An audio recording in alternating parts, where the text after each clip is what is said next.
morning, Dog Nation. I am Brandon Adams, and this is DawgNation Daily, the daily podcast for Georgia Bulldogs fans, presented today by Merriweather and Tharp, and we are in a rivalry mindset today, out for blood against those lousy, stinking Gators on Saturday. In fact, something that Georgia's gotten very good at over the years, they get a chance to do again on Saturday, at least perhaps possibly. It is out there as a looming possibility. We'll tell you more about that here coming up in a moment. We're going to sink our teeth. We're going to enjoy all of that, and I'll also confess something to you today. I am a part of the media. I can't deny that. Something the media has tried to do this week, and I'm talking about everybody, something the media has tried to do this week clearly is not working. We'll tell you why that is. Terrence Edwards stops by. We'll have some fun with that.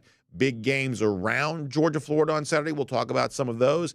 Interesting details released yesterday in the availability report for both Georgia and Florida. We'll talk about who might and might not be playing in this game.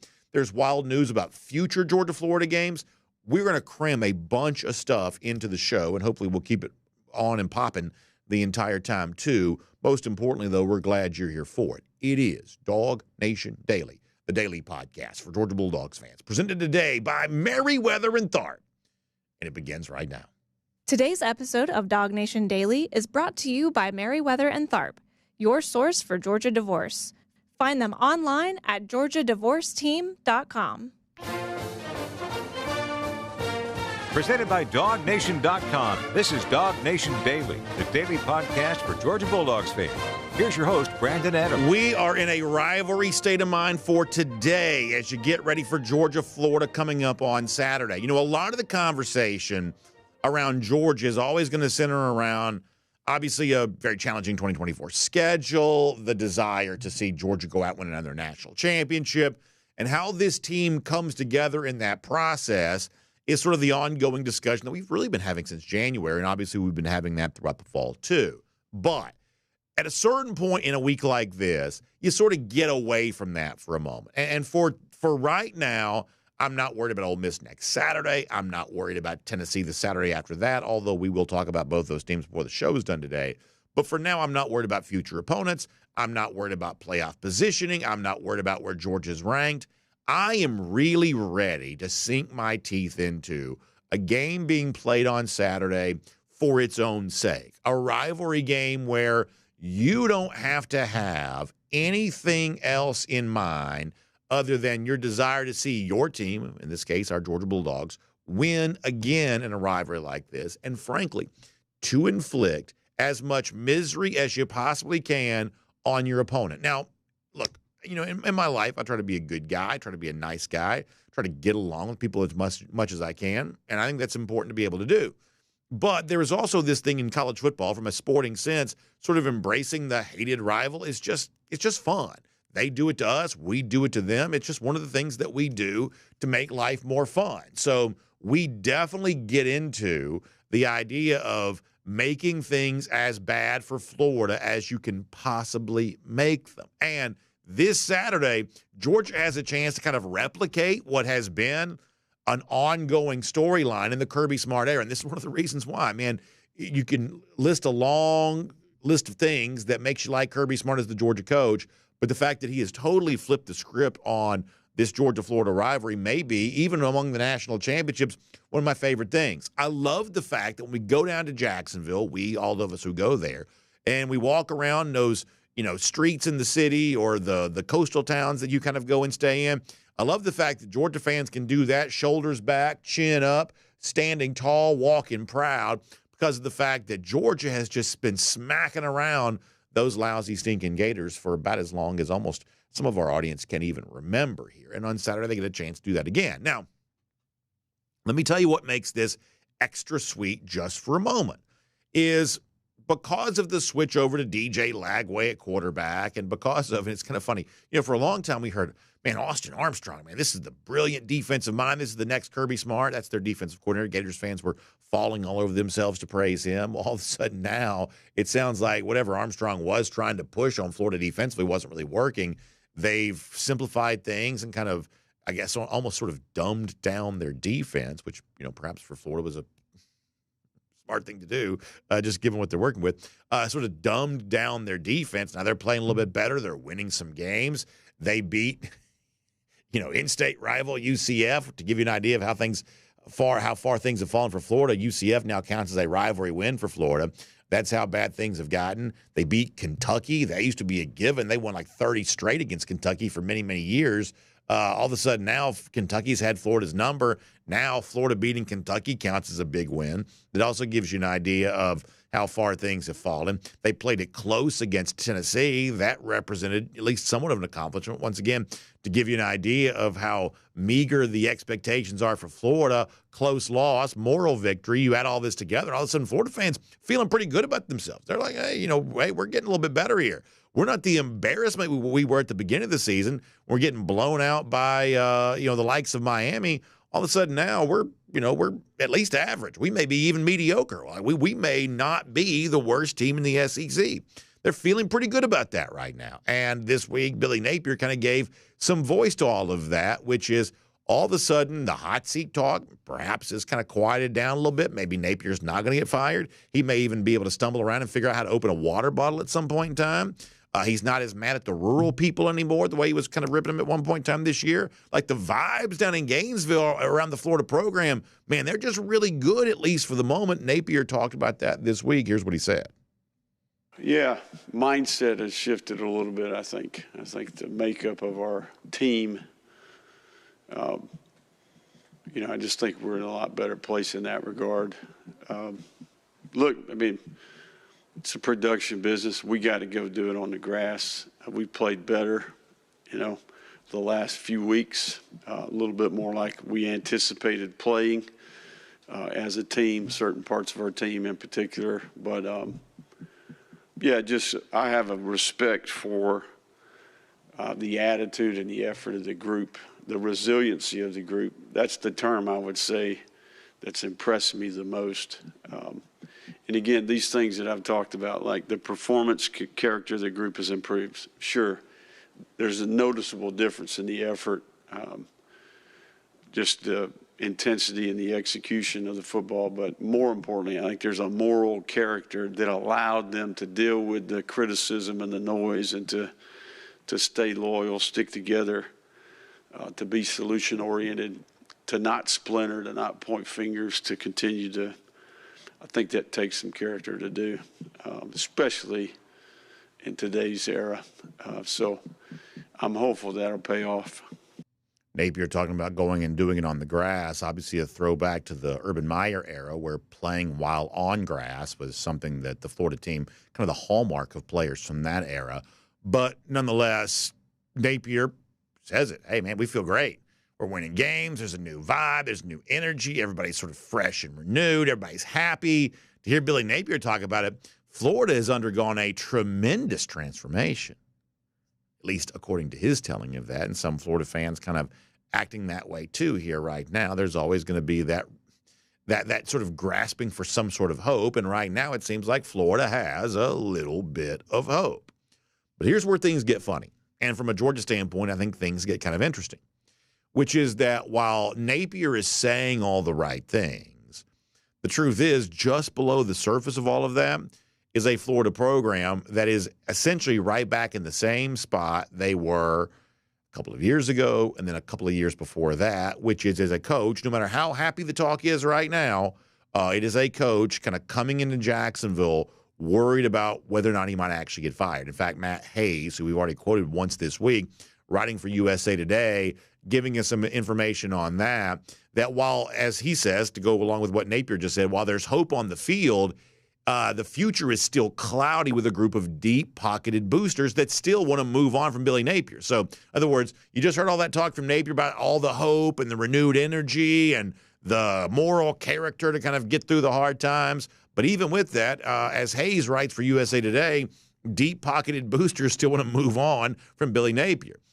You got the administration that's preaching patience, but the deep-pocketed boosters want to move on. He goes on to write, this mini surge in October, the games that Florida's won that I just described, has left Florida with the hope of more in the final month of the regular season, despite a stretch of difficult games that could also lead to Napier's demise. So, in other words, the notion that Napier won't get fired, that's obviously not a done deal here yet. Perhaps there's a chance he does. In fact, this is what Matt Hayes writes. This is from USA Today. How many wins would save Billy Napier's job? One booster who spoke to USA Today Sports on the condition of anonymity due to the sensitive nature of the topic, don't you love that fancy language, said that 6 wins won't do it. He says that 7 wins might, because if for no other reason, 7 victories means that Florida wins 3 in a brutal stretch of games, which includes Georgia, at Texas, LSU, Ole Miss, and Florida State. So according to this booster, Napier's going to win 3 times the next 5 games to keep his job. And obviously the first of those against the hated rival Georgia on Saturday. Now, what I love is the sense of like history repeating itself, because how many times have we heard this from Florida fans? Those of you that spend a lot of time on the internet, that you pay attention to this kind of thing. How many times we've heard, oh yeah, we've been on hard times, but man, this new coach, he's going to be the guy that resurrects our program and gets us back to where we want to be. We heard that about Jim McElwain when McElwain first became the Florida coach. And then when McElwain got blown out by Georgia in 2017, shortly after that, McElwain's losing his job. And embarrassing fashion, Florida's totally in shambles. A lot of that done because we had a great time. If you missed yesterday's show, you can go back and check this out.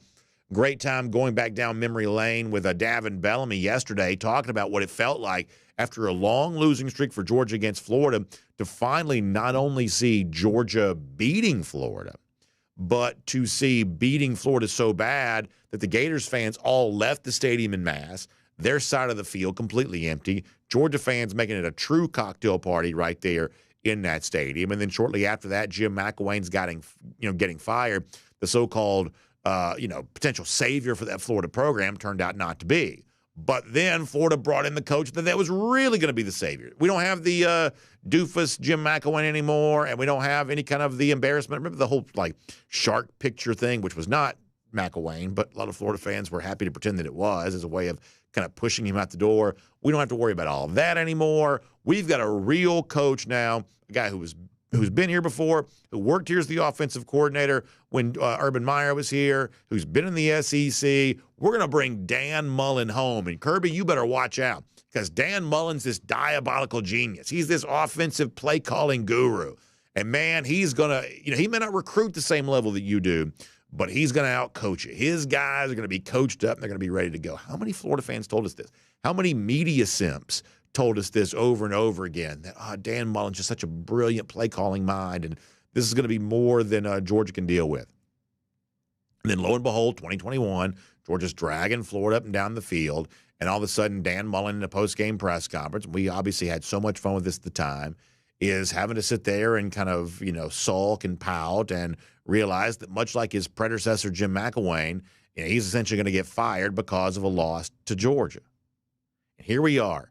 3rd Florida coach in a row where you have a chance to potentially say the same kind of thing, where, McElwain was essentially, it was untenable to keep him after he got blown out by Georgia so bad.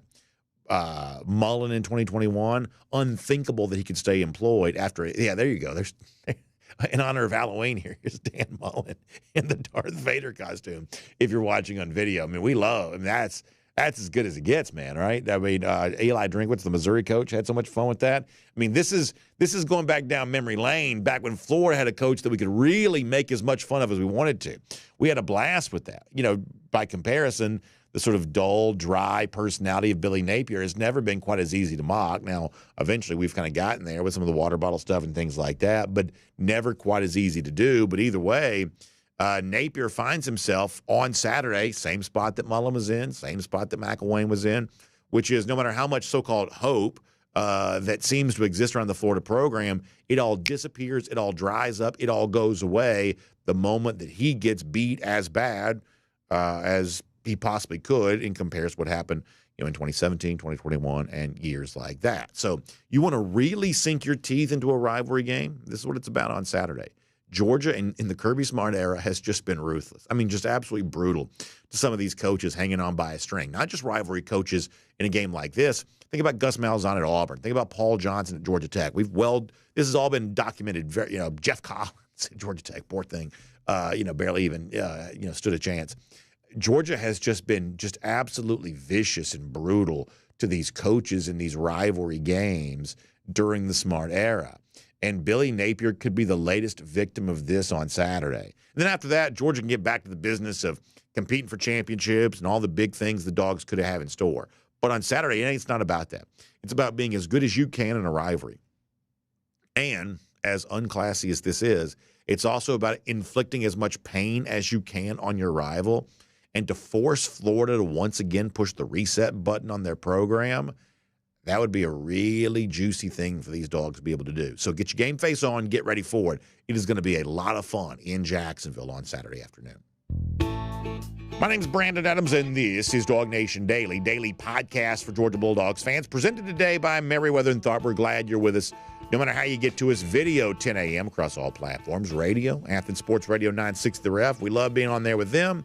Podcasts, of course, Apple, Spotify, everything else. We're just really glad that you're part of our program today, and so thankful to our friends at Merriweather and Tharp who make it all possible. And today's a fun day for me because I get the chance to have a great lunch with our buddy Bob Tharp from Merriweather and Tharp. I love hanging out with him, love talking Georgia football with him. Bob's a big Dog fan, just a great guy, and he and his family, I consider them, close friends.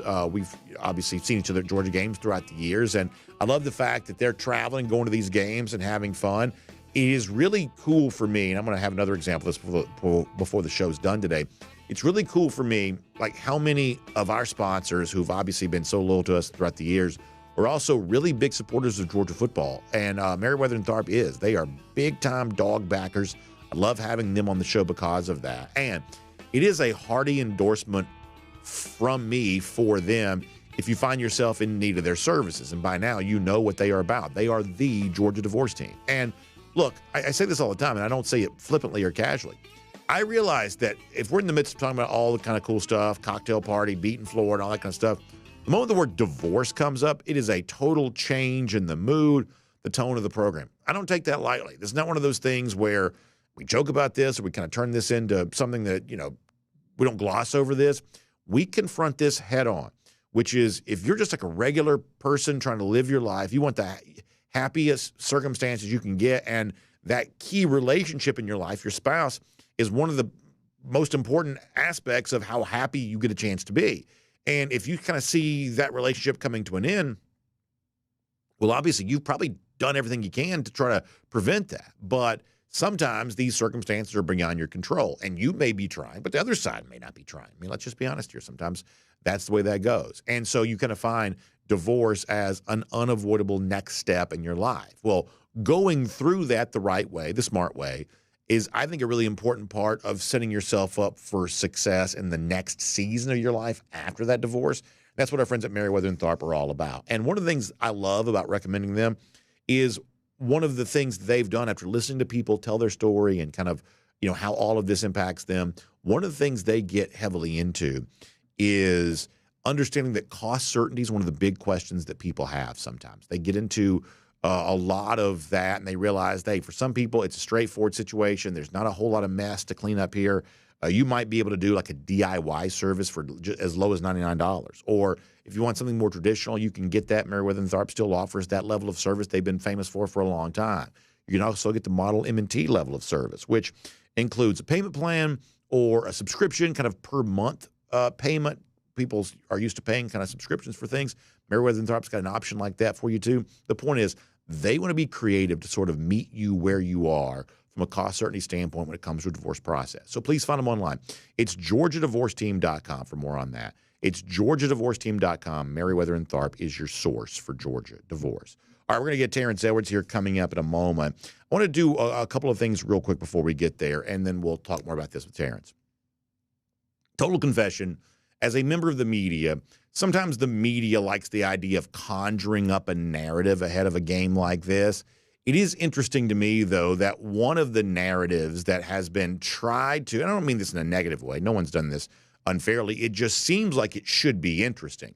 Trevor Etienne, the former Florida Gator, now playing for the hated rival Georgia, will play against his old team. It seems like that should be interesting, right? That should be a hot topic ahead of Saturday's game. But have you noticed there's just not a lot of juice there? Like, there's just not a lot of, real drama about Etienne against his former team. Both coaches have been asked about it here this week, and neither coach has given much in the way of, oh yeah, man, this is a fuel that's going to power our program. Whether it be the lousy, stinking Gators trying to stop their old player or Etienne trying to stick it to his old team, doesn't seem like there's a lot there on that right now. In fact, let me let you hear Billy Napier, the Florida coach, when he was asked about that this week. Yeah, well, it's become the norm of college football. It's already happened a handful of times this year. We played against players on the other side that were on our team in the past. So, and look, feels like there's a story each week about scenarios like that. So it wasn't the first, and it won't be the last, unfortunately. And I think that Napier, in this case, is telling the truth, right? Like in professional sports, we've gotten used to free agents and guys who get traded. They're always, wearing new uniforms, doing different things. A lot of us watched Freddie Freeman win a World Series for the Dodgers last night. That's what professional sports is, and that's what college sports seems like it's on the verge, for the good or the bad, of becoming too. And Napier talked more about that topic this week as well. I think for me, it's gotten to a point where you just, you move on to the next one, and I think we've done what we needed to do to be productive at running back.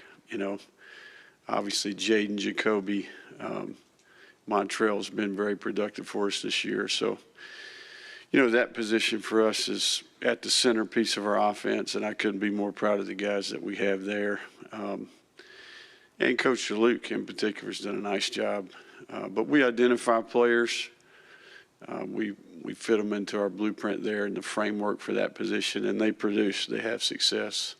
So, we'll be handing it to somebody this weekend. And once again, honesty compels me to admit, to a certain extent, what Napier says there is probably also true.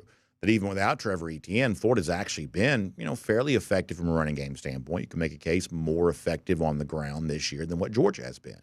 I think there's an element of what Napier's saying there that's true.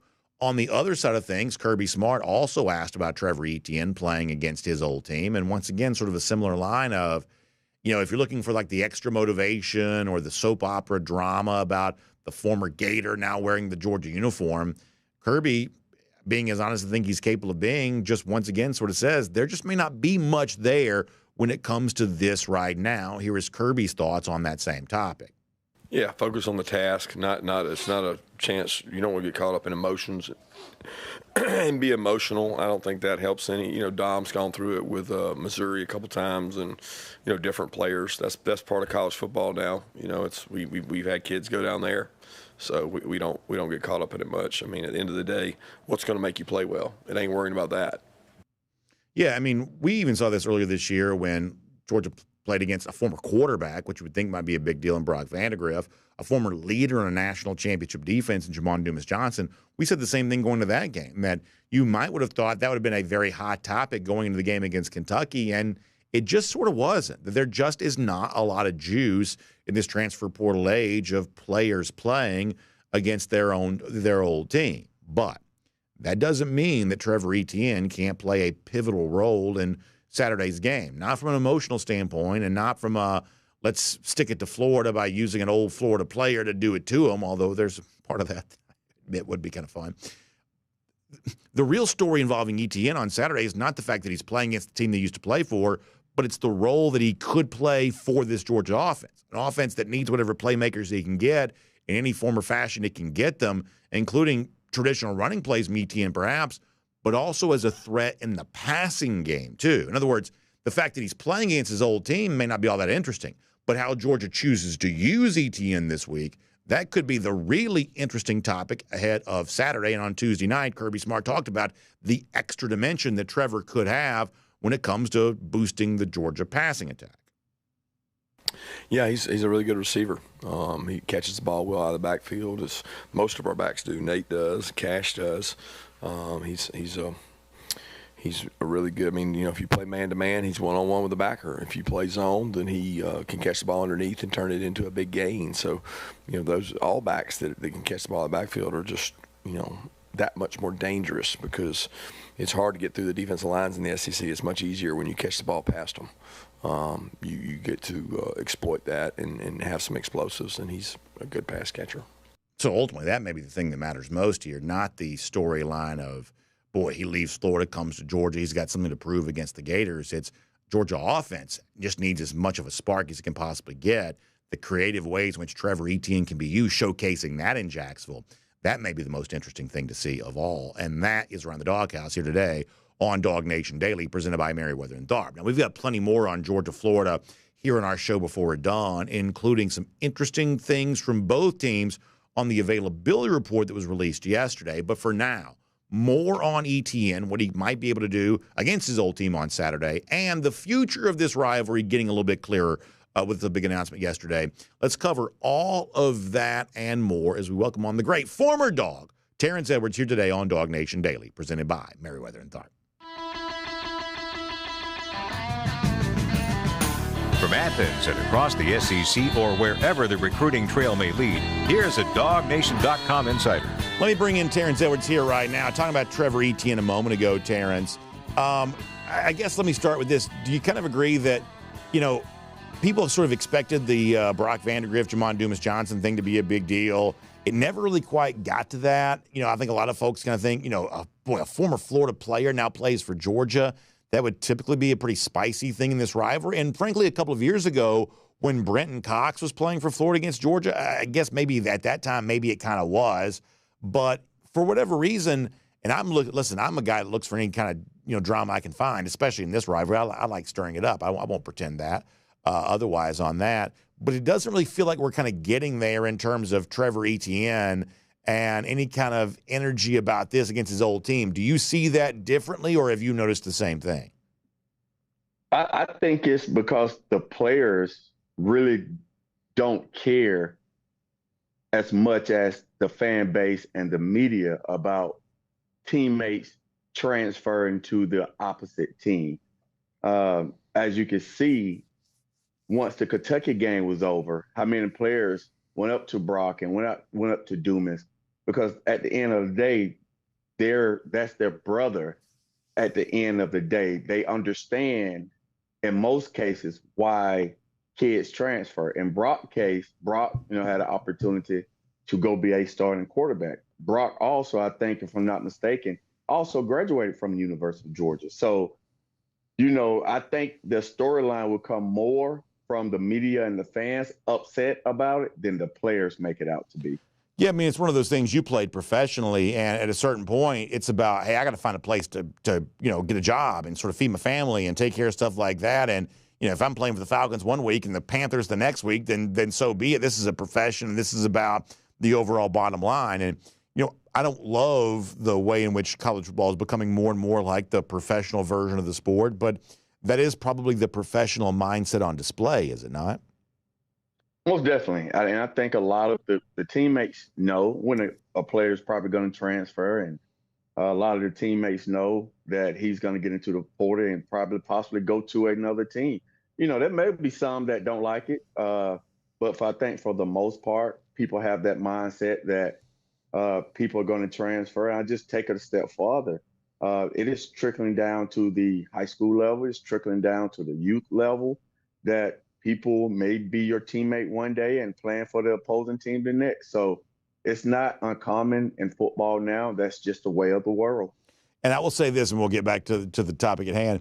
I feel like the place where it's like the most raw and the most truly emotional is the high school level, because there's just, it's a turnstile in high school. Guys are playing, in some cases, two different teams in the same season at times.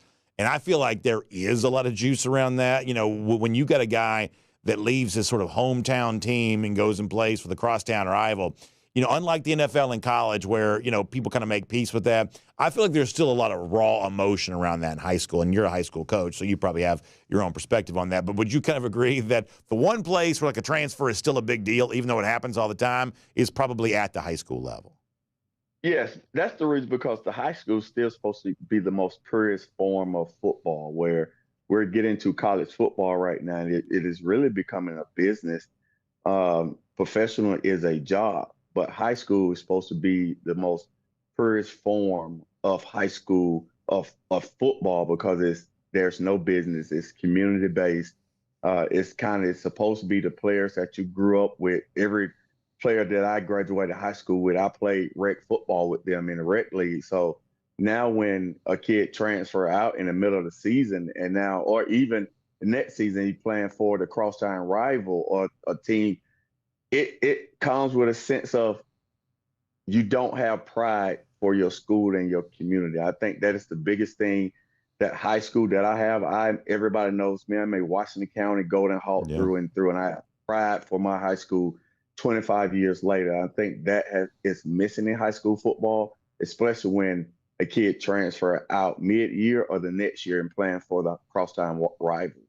How about the idea of Etienne on the field? I said this a moment ago, and our Connor Riley, one of our colleagues here at DawgNation, wrote the other day that he thinks that Etienne's probably been Georgia's offensive MVP to this point in the season. I agree with Connor on that. And if the Georgia offense is still trying to find its rhythm and be the best that it can be, getting Etienne as involved as he can as much as possible, to me, that seems like the best thing for Georgia to do. You know, probably went long stretches against Texas without getting carries, even though he had success to begin the game and had 3 touchdowns overall. And as Kirby said in the clip that we played just before you came on, that, you know, getting him involved in the passing game too is another way to kind of use his athleticism. I mean, whether it's against his old team or not, to me, Terrence, Etienne is, I think, supposed to be Georgia's maybe most important offensive weapon on Saturday. Would you agree with that? I think so. I think he's definitely been the most consistent offensive weapon that we've had this year, with his ability to run the football and his ability to catch the football. And I think he, deserves more touches. If that's in the screen game, if that's in the downfield passing game, if that's just running the football, I think he's a guy that we can rely on to come and play his best football every Saturday. And I think for him, I think we should get him some touches early just to get the whole raw emotion, because he's probably going to be emotional more than anyone else. Just get that out the way and let him just play football. But I think he deserves and should get more touches in different forms. I've asked you some version of this question like 100 times. I realize that, but it never stops being a hot topic, I don't reckon. How big of a game do you expect from Carson Beck on Saturday? And do you think this is the moment in his hometown against a team that he certainly played very well against last year, that Beck, perhaps for the first time in the 2024 season, really puts it all together for a full game? What are your expectations for Carson on Saturday? Yes, I expect Carson each week to play, his best football. He's an experienced quarterback. He's played enough football to understand the magnitude of this game and just the magnitude of each game that he plays. I, for one, think he knows that he hasn't played his best football. He hasn't been the best version of himself. So I think he's going to be eager to get out there just to prove to himself that he is not played up to his standard. And he's going to go out and, especially against his hometown team. I heard a clip earlier with Rustin Manziel saying that he wears 15 because of Tim Tebow, and he was a Gator fan growing up. So I think he has extra incentive to go out and just play his best ball against the Gators, because he's in his hometown. He's going to have family and friends there. So he wants to go in and play his best football to lead his team to victory. So I think he has a lot to play for, and I think he will play better than he showed us in the previous week. Do you think there's any chance, I talked about this earlier this week, against Texas, Georgia seemed to be kind of fueled by the nobody believes in us and everybody's doubting us.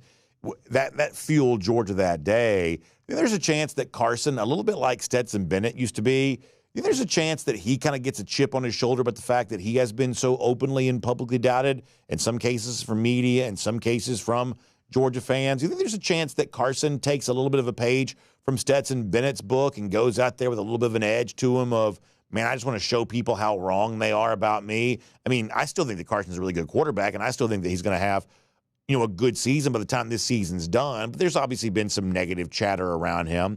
How much do you think that Carson can be fueled by that, perhaps similar to the way that Stetson Bennett would have at times been during his Georgia career? I think the biggest fuel that Carson can take is being self-accountable, being able to just look in the mirror and look at himself and just know, I haven't played my best. This is not me for whatever reason. So I think having a week off where he really can sit back and just break down the film and understand and see what's been lacking in his play, and it's up to him to go fix it. I don't think it would take the media criticism or the fans' criticism. I think his criticism of himself is harsher than anyone can have on him. I think he's really going to look at himself in the mirror and say, I could play better and I will play better.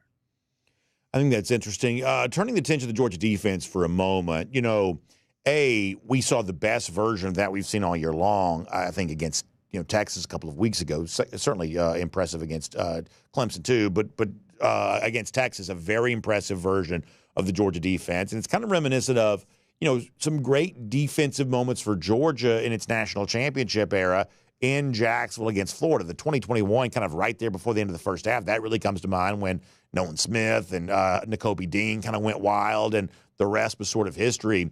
We spent a lot of time thinking about Carson Beck and what the Georgia offense is going to look like. But, Terrence, what might end up being as valuable for Georgia if they could, for a second game in a row, replicate some of what they did defensively against Texas, especially against what I think is a pretty good quarterback in DJ Lagway, young as he is, still very, very talented. That might go as much as anything towards future Georgia success if they could come out and play well defensively again, perhaps kind of calling back on some of those great Georgia teams a couple of years ago. What we see for them on defense on Saturday may be just as important as what we see offensively. Oh, most definitely. I think that, Jalen Walker is probably really has started to be the alpha and the leader of this team. And we have a lot of high IQ football players with a lot of alpha football players on defense. And I think they really enjoyed the way that they played against Texas, and knowing that it's Florida. It's Georgia, Florida. And this game means a lot to a lot of people, a whole state. So I just think they continue to go out and play with this type of intensity and this type of fire, because that's fun for a defense when you can shut out an offense of Texas caliber, knowing that if we could do the same thing against Florida, knowing that the teams are probably not equal for Texas and Florida, but the stakes is just the same. Have you liked what you've seen from DJ Lagway thus far? I don't know how much you've gotten a chance to see him. This is clearly a talent upgrade over Graham Mertz. Mertz obviously injured. Mertz was not an ineffective quarterback during his time with the Gators, but from a talent standpoint, Lagway's far better than that. And frankly, this may be a better young quarterback than Nico at Tennessee or some of the other young quarterbacks we've kind of had in our league. Lagway may be the best young talent in the sport right now. He may be a better young talent than Arch Manning is too. And this is a pretty significant talent. We'll see if the performance matches the expectations and the potential. But how impressed have you been with DJ Lagway thus far? I think he has the most upside of any quarterback in the SEC right now. Once he really hit his full potential as a player, I think he has more upside. His ceiling is higher than any other quarterback in the SEC right now. This should be fun to watch the Georgia defense battle with him on Saturday. Let me give you one more before we let you go. And I thought of you this week because if memory serves, I think that you have kind of called for this in the past, that in 2026 and 2027, when the Jacksonville Stadium is going to be renovated, instead of going home and home the way that Georgia and Florida did in the previous Jacksonville renovation of 1994 and 1995, this game is going to travel to two other neutral site venues. Just too much money to be made by playing in somebody else's stadium. Atlanta in 2026, Tampa in 2027. I believe that's the order of that. I think you've kind of called for seeing this game played in Atlanta and perhaps somewhere else too. So what do you make of the fact that it looks like this game's going to stay neutral site for the long haul, almost certainly remaining in Jacksonville starting in 2028, and also taking a trip to Atlanta, taking a trip to Tampa? What do you make of the announcement that came out yesterday involving the future of the world's largest outdoor cocktail party? Yes, I've definitely called for it to kind of alternate between neutral sites in the state of Georgia and in the state of Florida. So I'm excited for this opportunity to bring the Georgia-Florida game to Atlanta, to the Mercedes-Benz. So I just think it's, let's see how it goes. And hopefully if it is a successful ordeal, that maybe it can stay this way. But I've always called that, why not have it 1 year in the state of Georgia, 1 year in the state of Florida, and just alternate each year? It's going to be weird, and you obviously played a lot of games in Jacksonville. When they do get back there in 2028 and it's the renovated stadium, this is going to be one of those like state-of-the-art type deals. I guess it's going to be a retractable roof. I mean, you have a chance of kind of playing indoors. Even if it's open, it's going to be a little bit like Miami, where it probably feels indoors, even if the roof is open. It is a very different vibe than frankly, Jacksonville, I think, is by far the worst stadium in the NFL now that Oakland is no longer a venue. This is probably the worst stadium in the NFL by a pretty wide margin. To have a state-of-the-art facility and kind of play the thing in sort of almost like an SEC championship game type environment, that's going to be a very different feel, isn't it? I think so, but I think it's going to be a great feeling. I think the Florida fans would definitely come to Atlanta to show their support for their team, and we know that the Georgia fan loves packing out the Mercedes-Benz. So it just gives an opportunity for a new look. Times is changing, so why not give it a look and see how it goes? I would love each year. 1 year it's in Jacksonville with the state-of-the-art facility. Then at the Mercedes-Benz, we know how well that stadium feels. So I love the fact that it's going to alternate those 2 years and just see how it goes from there. Terrence, great stuff. I always appreciate your time. I know how busy you are, and so you're kind to share some of it with us. Hope you enjoy the game this weekend, and we will look forward to talking to you back here again soon. DawgNation Daily, presented by Merriweather and Tharp. Thank you so much for your time. Thank you. Let's take a look around the rest of the league. This is SEC Through. Yeah, so just a survey of my circle of people, which is obviously not, scientific polling data, although you're probably tired of polling data at this point in time anyway.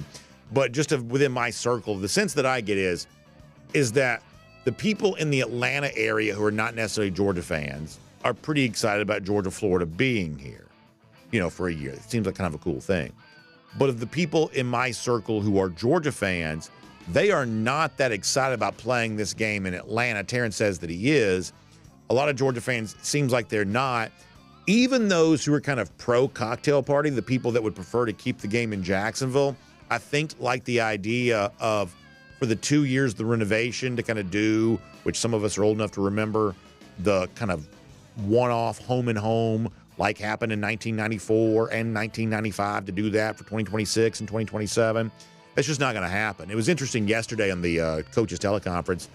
You had both Billy Napier and Kirby Smart. There's a weekly teleconference on Wednesdays where all the SEC coaches have to appear. So Napier and Kirby were both asked about this. Kirby didn't give you anything, wouldn't even participate in the question at all. Napier a little bit more forthcoming that, of course, this is about money. It's expensive to play a road game. You have to pay for the travel, the equipment. I mean, imagine this. Georgia takes, and every team does, an 18-wheeler to every road game. Just think about how expensive that is. I mean, there's a lot of cost associated with a road game.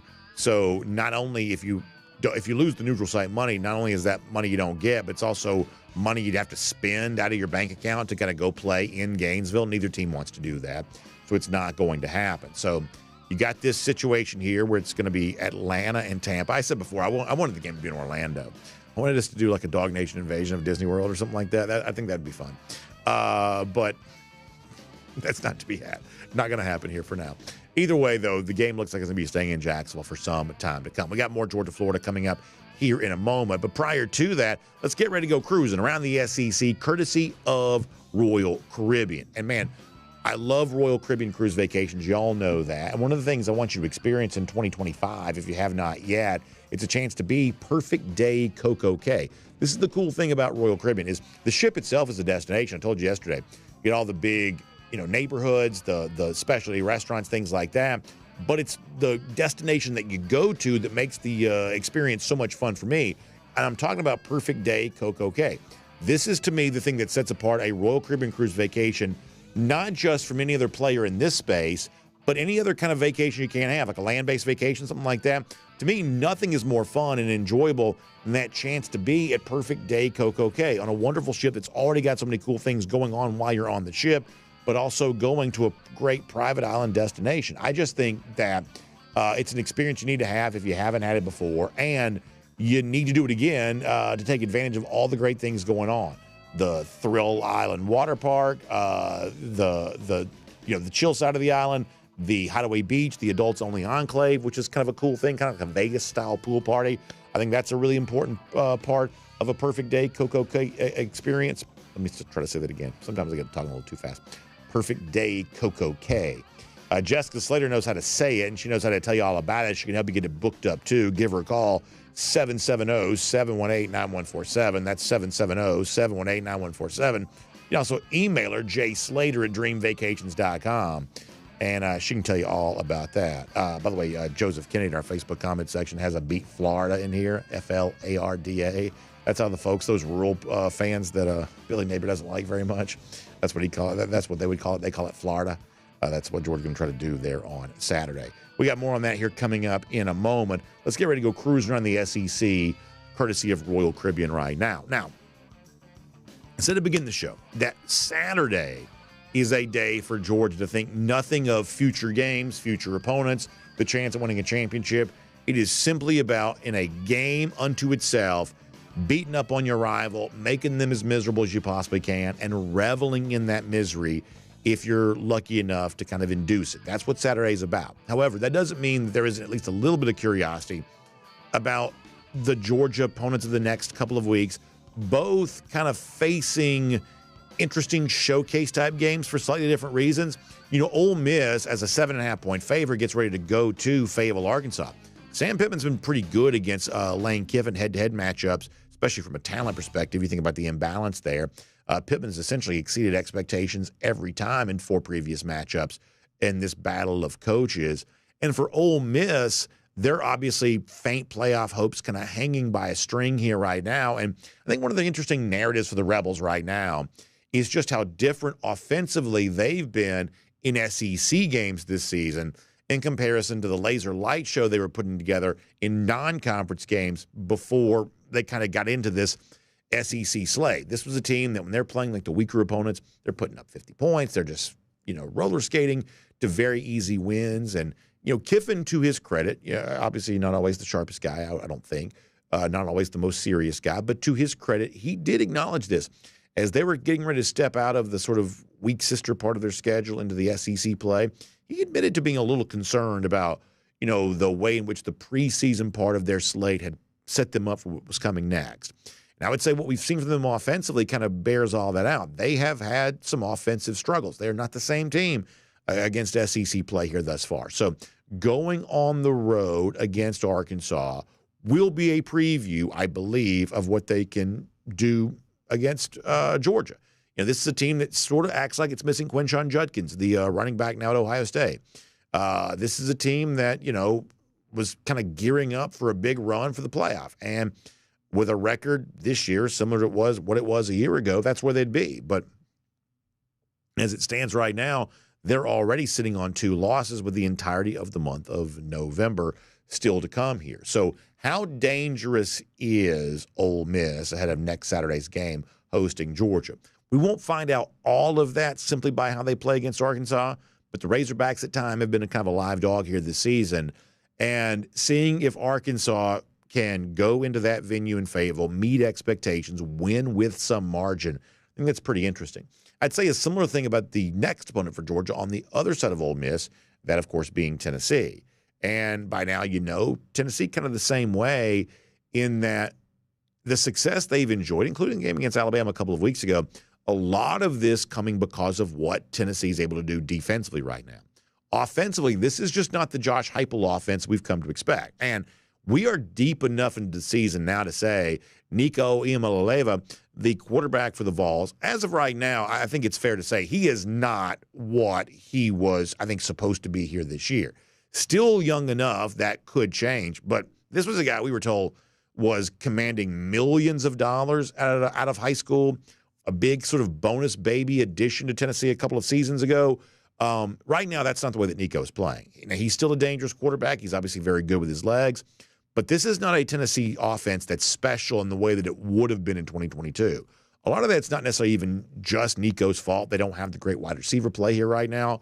But in terms of Nico being a major upgrade, certainly over Joe Milton, maybe that's the case. But playing better than Hendon Hooker played right now, that's not true.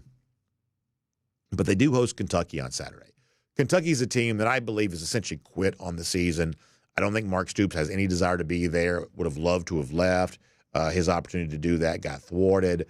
I think the team itself, doesn't look like they're enjoying playing for Mark Stoops, right now very much. The vibes are bad in Lexington. They are. This is a rivalry game for them, but I'm not quite so sure there's any juice left in this Kentucky season. They were small favorite at Florida a couple of weeks ago, got handled pretty easily, lost to Auburn. That's kind of an ugly result. This is a Kentucky team that seems to be reeling here a bit. So to see what Tennessee can do, they're a pretty big favorite on Saturday, 16.5-point favorite. This is one of those games I could see being like 20-3 or something, like that. I could just see, Tennessee winning with some margin, but not necessarily in kind of a high-scoring game. But if you want to get an idea how, I guess, potent Tennessee is ahead of 2 weeks from now when it comes to Athens, a game like this will tell you something about that. And I think there's a chance that Georgia-Tennessee, when it's played in Athens a couple of weeks from now, if Tennessee does what it's supposed to do, that game could be every bit as big as it was in 2022, at least has a chance of being that. But obviously Tennessee's got some business to take care of before we get there. I'll also mention Texas A&M getting ready to travel to South Carolina. Now, I think there's a very interesting assumption being made in the SEC right now that somehow we're going to end up – I'm going to do more on this at some point when I get my research done. But I think there's this assumption that somehow – we're about to have this like log jam of teams that have 7-1 conference records or log jam of teams with like 6-2 conference records. There is, I think, a prevailing history that would lead us to believe that's probably not quite so true. That, these really elite records in conference play for the SEC, that just doesn't happen in large numbers from season to season. You may have a team that goes undefeated. You may have a team that goes 7-1, but you don't have 5 teams going 6-2. You don't have 3 or 4 teams going 7-1. You just don't do that. Now, the league's larger now. That's at least mathematically, a little bit easier to conceive. But I still think there are more losses coming for these so-called playoff teams. Like right now, you got, LSU, Alabama, Texas A&M, Georgia, Tennessee. You'd count Ole Miss in that. So you probably got, 8 teams alive for the college football playoff. Maybe I missed somebody. But you got about 8 teams alive. But we're about to start losing a lot of those playoff teams. LSU and Alabama are about to play. Texas and Texas A&M play at the end of the season. That's, somebody else taking a loss there. Georgia's about to run a gauntlet through Ole Miss and Tennessee. Georgia will either be maybe, I don't want to say eliminated, but certainly playoff hopes diminished if they were to lose both those games. They could also start to diminish the playoff hopes for those other teams if they beat them. We're about to see a lot of these playoff teams start to winnow their way down a bit. That's just about to happen.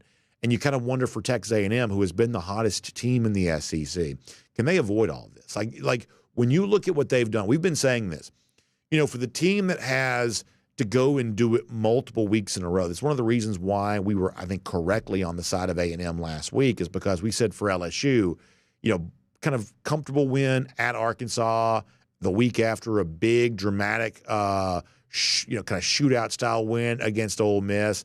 Are they going to really go out and do that 3 weeks in a row? We said no. That's probably too big of an ask. It turns out we're right. We've kind of used that reasoning a lot here this season. And so I'd say the same thing for A&M going to South Carolina on Saturday.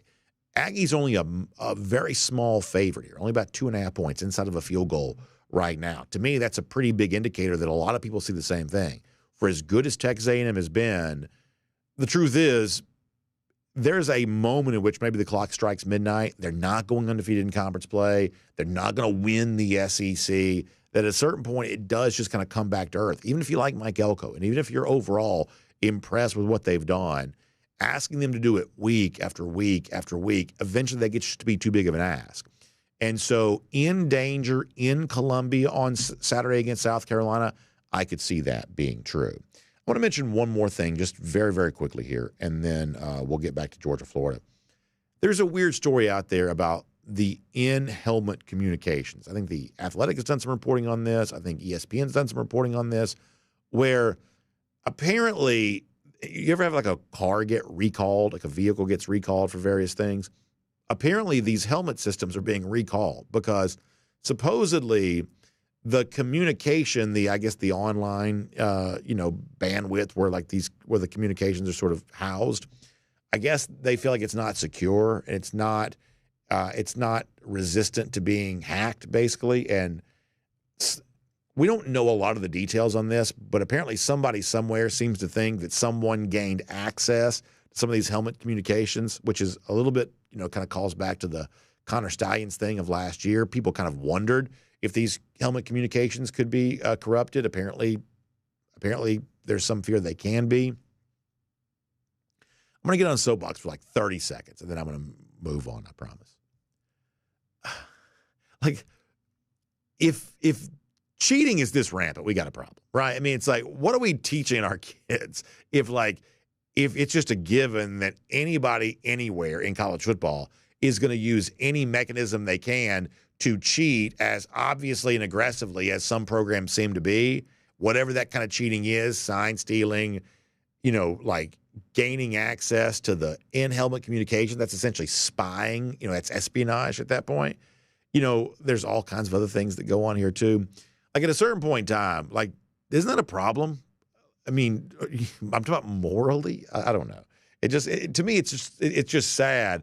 This communication thing in the helmet is this new, and it's already being sent back to the factory because everybody's trying to hack it and get access to it and steal from it. Like, I don't know. That's just a little bit sad to me, but perhaps true nonetheless. We'll make that cruising around the SEC, courtesy of Royal Caribbean. Now, before I get back to Georgia, Florida, let me give a shout out to our friends at Beaver Toyota of Cumming here for a moment, because when it comes to online stuff, I mentioned before, the helmet communications, apparently that's all messed up. What's not going to be messed up is the online experience you get when you reach out to our friends at Beaver Toyota, because one of the things they've observed as they've been selling these great Toyota vehicles for such a long time is that in this day and age, everybody wants everything to be as quick and painless and convenient as it possibly can be. That includes your next car purchase too. And so that is what Beaver Toyota of Cumming is trying to sort of curate and design for you, a chance to shop from the comfort of your home, to get all the access to all the latest Toyota vehicles, all the bells and whistles that each of these vehicles can include,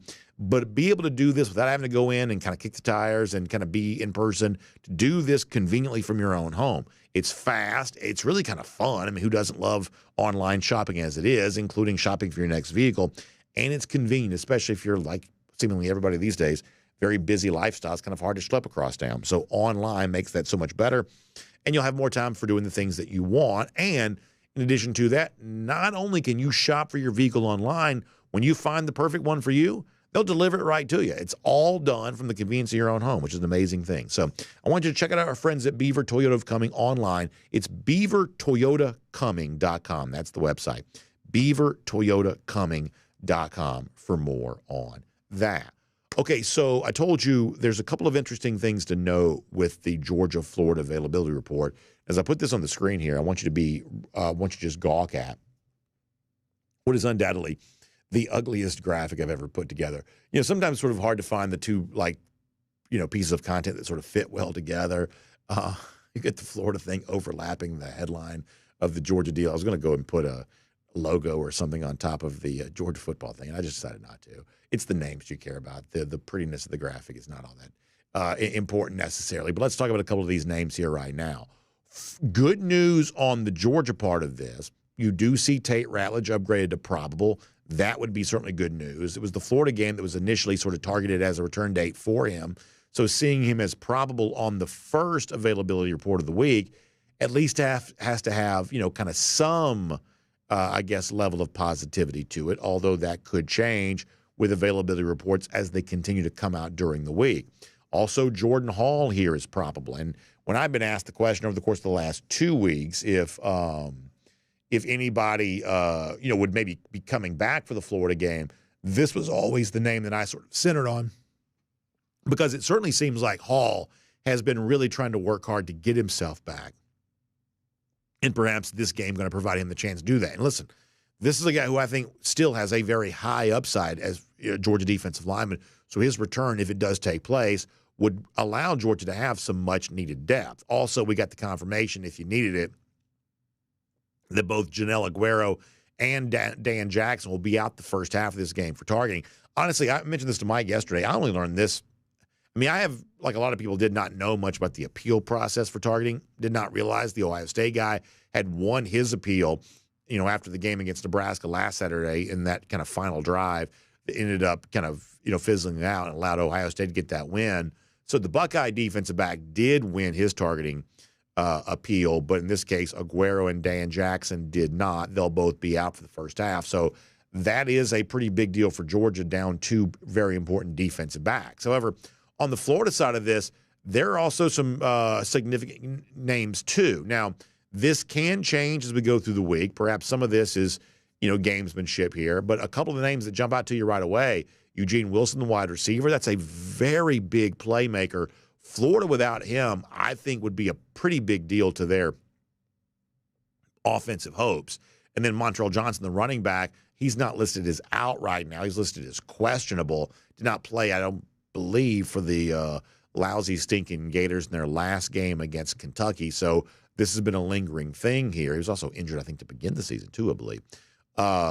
So Johnson, kind of dealing with some injury, listed as questionable. But once again, their top running back, having him listed as questionable right now would also be one of those things that's potentially problematic for Florida. So both these availability reports, I think, have some news worth paying attention to. We'll continue to watch those as they come out. I don't know if you've noticed this.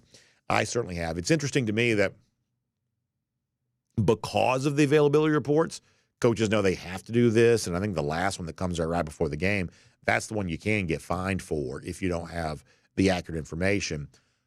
Because of these availability reports, I think coaches have now gotten even less forthcoming about injury information. They don't talk about injuries at all anymore because they're, in their minds, revealing this on the availability reports. So all we're going to get for the rest of the week are these availability reports. But Georgia has used its during the season. They've made changes throughout the week.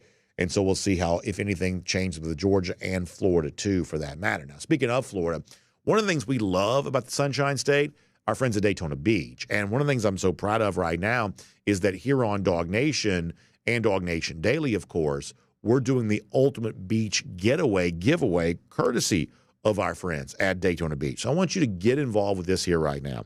You can win a 2-night stay at the Hilton Daytona Beach Oceanfront Resort. This is an awesome resort, been a big part of the Daytona skyline for a long time. I love it. You'll love it too. You can also get $400 towards the ultimate beach vacation. And all you need to provide for us to be registered for your chance to win is an email address. And that's all you need to do. It's ongoing now between now and November 10th. We're going to notify the winner the following week. Just go to DawgNation.com/contest for more information on this. That's DawgNation.com/contest for your chance to win the ultimate beach getaway to Daytona Beach. And if you want your own travel to Daytona Beach, remember, there's an international airport that goes right there. It's convenient to get there via air travel. It's a wonderful experience here in the fall. You'll enjoy all the great restaurants, all the fun stuff going on.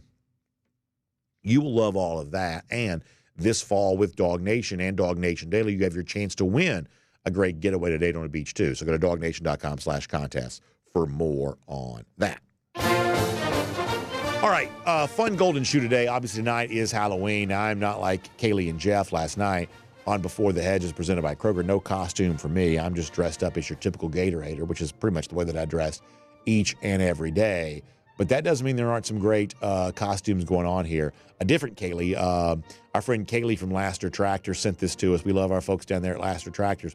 How about this great little Kirby Smart here with the visor on, the headset, those comms systems not, going to be, I guess, hacked the way that the ones are now. You love the Kirby Smart headset on, the Georgia shirt. That is a good-looking little Kirby Smart right there. And I appreciate Kaylee from Laster Tractor sending that in to us.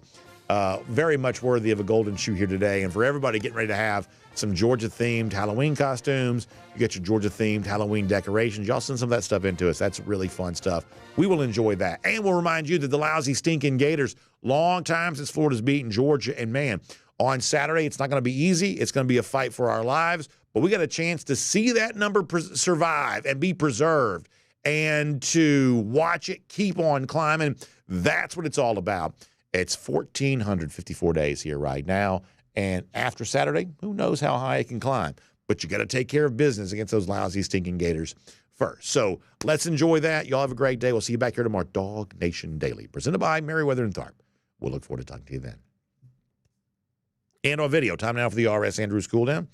R.S. Andrews, the one you turn to for your air conditioning, heating, plumbing, and electric needs. They show up on time. They do the work that's promised for the price that's promised. You can trust them on all of that. By the way, speaking of good programming on DawgNation, I mentioned Before the Hedges yesterday. Go back and see the Halloween-themed edition of that show if you missed it. Both Kaylee and Jeff were in costume last night. Also, speaking of Kaylee, she'll have you tonight for DawgNation at Large with Connor Riley. Also, a big weekend for high school football at Scott Moody Point's sake at the Wintersville Classic coming up this Friday between Valdosta and Lowndes. And then, of course, right there in that same part of the world, Georgia, Florida coming up on Saturday. Great time to be down there in that sort of southeast corner of the state, rolling towards Jacksonville. That is going to be fun. Now, I mentioned this during the show. I do have, there you go. Boy, talk about throwback from the past. You got Dan Mullen in the Darth Vader costume. Billy Napier can't open the water bottle. I mean, has this rivalry just given and given and given? To quote the lookalike for Dan Mullen, it's the gift that keeps on giving the whole year. I mean, you just love all of the really funny things that we've had here in this rivalry. We could almost put the Jim McElwain lookalike with the shark right next to it, although I guess that probably doesn't quite – it's probably a little not, quite family-friendly enough for our show here at this point. But I do love all the fun memories that the Florida ineptitude has brought us over the years. It is always outstanding. All right, so as I was mentioning, I have lunch today with our buddy Bob Tharp and some of our colleagues from DawgNation here in a couple of minutes. So I do have to bounce out of here, but I will take a few comments before we get there. Let us see what's going on here. Paul Moon says, Lagway having a career day does worry me. We've got a history of letting young quarterbacks have coming out parties against us. It's an interesting way of looking at that. I mean, I don't mind telling you, I do believe that Saturday is a day in which Carson Beck needs to outplay DJ Lagway. I mean, that just needs to be one of the themes of the day. The veteran quarterback who's been in this spot before against the very talented quarterback who has not. The experience for Beck has got to matter. And one of the ways that can also be true is for the Georgia defense. I mean, this has been a year of, I would say, somewhat inconsistent Georgia performances, perhaps almost erratic Georgia performances. You've had, from game to game even, first halves and second halves haven't quite matched up. Week to week, the performances haven't quite matched up. If Georgia could come out and play really good defense 2 weeks in a row, 2 games in a row, it's obviously a 3-week span. If Georgia could come out and play really good defense for a second straight game, then I believe you might have some growing confidence as a fan that the real Georgia is starting to stand up. I believe that's what that could be. So I do get where you're coming from. Jonathan Aaron says, dealing with the helmet communications issue, I look at it this way, that if you ain't cheating, you ain't trying. I do get that. I know that phrase has existed in sports for a long time, and I'm not trying to sound like naive, I don't reckon, but here's the deal. And like I said, I try not to be too preachy about this. But when you see how rampant cheating is in sports, and there's this shrug of, well, what do you expect people to do? The problem with that is that same mindset sort of bleeds into other areas of life too. And we may sort of think that it's kind of funny when you see cheating in sports, Astros, trash cans, sign stealing at Michigan. That may all seem kind of funny in sports and kind of a part of just the fun storyline, when it comes to that. There is, however, though, this thing of what about like real cheating in other places? If it's just an unavoidable expectation in sports, is it also an unavoidable expectation when it comes to other things in life? And in those instances, that causes some real problems. That causes some real trouble. And I don't know what you do about that necessarily, but I don't know. It's just a little bit, what's the word I'm looking for? It's just kind of discouraging. That's what I'm looking for. It's discouraging that these helmet things, allegedly anyway, are already being like hacked, like already that quick. Like that's just crazy to me. Garrison Tucker says, what's your go-to seafood this weekend? So for me, I'm all about like, what the low country boil is? Like I want the bag of shrimp and sausage and corn and potatoes with the Old Bay seasoning, like just heaped on there. That's what I want. And I don't know if I'm going to get it or not because like my trips to the cocktail party, like a lot of these road games, I'm in and out pretty quick. So I don't know that I'll get the great seafood meal. But my favorite seafood meal is kind of the low country boil type thing, seafood boil, some people call it, where you put the bag of the shrimp and the sausage and corn and potatoes for the flavoring. You put all that together. That's about as good at eating as you're ever going to get. I love that. I love that. Bill Shirley says, I'm against all cheating. I mean, I guess I am too. It comes across as like sort of naive or kind of trite, like, well, who's not against cheating? But the point is like sports is, for better or worse, a representation of what the rest of life is like. And if like, I mean, listen, there were a bunch of people who already think the NFL is fixed. Now, I don't believe that it is. And some of that's also kind of a joke. But I mean, a lot of people thought, I don't know. Oh, let me just not say much more about that. But I mean, I think that rampant cheating is probably a problem. It's probably not a great thing for society to kind of have a laughing disregard and dismissal of like rampant cheating, because it's one thing to cheat to win a college football game. It's another thing to I don't know. Paul Moon says, the only regret I have about moving to Athens from Atlanta is the lack of restaurant variety. I love Cajun food, and there just isn't one here. The taco, burger, and fried chicken game, though, is strong. Yeah, you got a lot of that going on. Perhaps not as much when it comes to some of the Cajun stuff. Perhaps that's the case. Lou says that Jackson not being on scholarship after playing for 4 years is cheating the scholarship limit. I guess in a way of looking at that could be true. 72 Green says, my first time viewing live in years. Well, 72, I'm glad that you're here. Thank you so much for being a part of the show today. I really appreciate that. Let me go to DawgNation.com. Let's see what else. Savannah Bryant says, if you want a real low country boy, you've got to come to the actual low country, not Jacksonville. That is true. There is a place, though, in the Jacksonville area, let's just say it that way, that I know that does a really good seafood boil that I do like. But you're right. If you want to get, obviously Savannah and the Golden Isles, sort of a better food locale anyway. We all know that.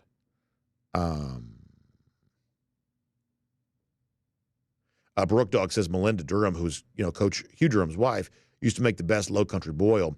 I used to take plates home with me. That's my name drop of the day. Brooke, that's really good. I appreciate that. That's really good. Johnny Prescott said, there went my protein shake. Bring on the shrimp. Yeah. Unfortunately, sometimes we start talking about food, everybody gets hungry. I'm right there with you on that. Dennis B says he also loves a low country boil. He says, I'm going to be picking up some gator tail this afternoon. Well, Dennis, that sounds awesome. DT says seafood. Yeah, I see food and I eat it. Very funny joke.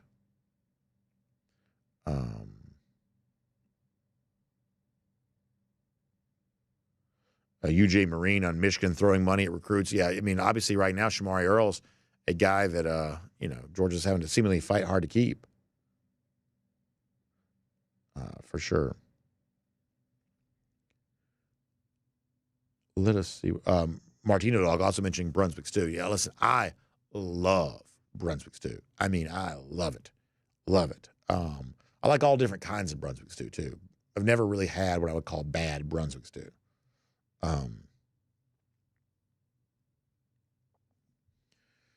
Scott Harris also shouting out the Crab Trap there in Tybee. There's also the Crab Trap in St. Simon's, too, right? That's a thing, right? All these restaurants have, like, the same name.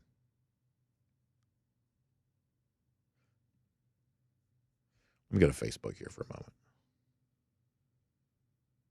Jacob O'Neill says, football show at the beginning, cooking show at the end. Well, here's the thing, though. Is like football and cooking have always gone pretty close together, right? Because what you eat on game day is a pretty big deal for a lot of people. Bill Sanders likes the low country bowl, just lay down on a big picnic table. Yeah, we did this my old neighborhood one time a few years ago. And I'm telling you, that's about the most fun thing we ever did. Just big, like you said, put the butcher paper down and just dump all that on there. That's about the best thing we ever did. Really fun. David Valentine checks in to say, good morning, Dog Nation family. Great to see our fans arriving in numbers in Jacksonville to take on these lizards. By living here, we get so excited to see our dog family arriving. Yeah, I've always thought that if you live in the area, when those Georgia fans start showing up, that's got to be a pretty fun, big deal. David, thanks for checking in about that. I guess that's I guess that's true. I can imagine that would be true for sure. Thank you for sharing that. Hope you enjoy the weekend. Jacob O'Neill mentioned crab legs. I mean, obviously, I like crab legs. Who doesn't? It's a lot of work, though. I mean, to me, crab legs is a lot of work. That's one of those things where, if I'm being completely honest, the idea of crab legs probably exceeds the actual execution of the food item. Just a lot of, there's a lot to that. Your hands are all bloody. At least they have been before for me. I have to confess that's probably true. All right, a couple of final comments, then I've got to go. Memphis Dog says he just had some bad Brunswick stew and some good. Was in Brunswick, Georgia. Jack Fullerton also likes Brunswick stew. Kane Donovan asking about the best barbecue in Athens. I guess I'd also be curious to know that too. There are some barbecue places that we like a lot on the kind of the outskirts of the Athens area. As far as like in Athens proper, like I've been to the one place. What's that place called? Foster Moss says, do you have your bucket ready for some Reese's Cups? Reese's is by far and away my favorite candy. So yesterday, the kids and my wife went candy shopping, and my daughter, who knows how much I love the Reese's, came home with a big old thing of Reese's for me. So I've already had, unfortunately, I've probably already had more of those than I should have. They're just so easy to eat. It's like you eat one. I mean, it's like one is too many and like a box is not enough. You know, it's just one of those deals where you just keep wanting to just pop them over and over again. But yes, looking forward to some more Reese's here. I don't like, Jay Black asked about putting Reese's in the freezer. I don't like cold candy. However, the one thing that cold candy does make me think about, quick story here, is when I was a kid, you know, the way that I got into Georgia football was my grandfather used to take me to games. And I'm just telling you right now, that's like some of the best memories I have, going to the games with him. My brother would sometimes go, but I would always go. You know, my brother would usually go. And when the game was over with, my grandfather would keep a cooler, like a small cooler in the trunk. That's hot for games back then, the same way it is now. And he'd have that thing packed down with ice, and we'd come back to the car. We'd get a Coke and candy. And I, even back then, I didn't really like cold candy. I've never liked cold candy. But you had to keep it cold, otherwise it would just melt. And so while cold candy is not my preference, anytime I've ever had cold candy, I'm talking about, you know how like certain things just put you like right back where you were? That just puts me right back, walking back to that little Dodge car. That's, you know, a lot of those games we would go to, this like little Dodge car, Dodge, whatever it's called, small Dodge sedan, basically. And kind of reminded me of that thing. You walk back to the car, you know, I was always kind of a Dr. Pepper guy, but they like Coke. And so you'd have that Coke waiting for you. You'd have that cold candy. Now, my preference would have been a Dr. Pepper and fresh candy, but this is what it was. And that was always the best tasting thing in the world, because it's just one of those things you sort of look forward to. When you're a kid, you just look forward to stuff like that. A little bit of candy, a little bit of Coke as a treat after the game. That was always one of those fun things. Beer Cans and Batty says, I've been to plenty of Georgia games with a cooler, but it didn't have Coke in it. Yeah, I saw those fans too when I was going to games growing up. It's kind of funny. It's like back then you didn't know what that was. Like when you're a kid, you don't know why the adults are acting so weird. You just thought they were just very passionate fans. Only later in life did you kind of realize what that was all about. Jonathan Aaron says it's the Crab Trap in St. Simons. Yeah, there you go. You love that. John McAleer does like the frozen Reese's Cups. All right, we got to go. We got to get ready to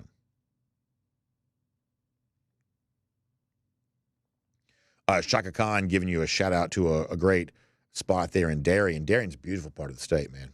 Thank you for that recommendation. I appreciate that.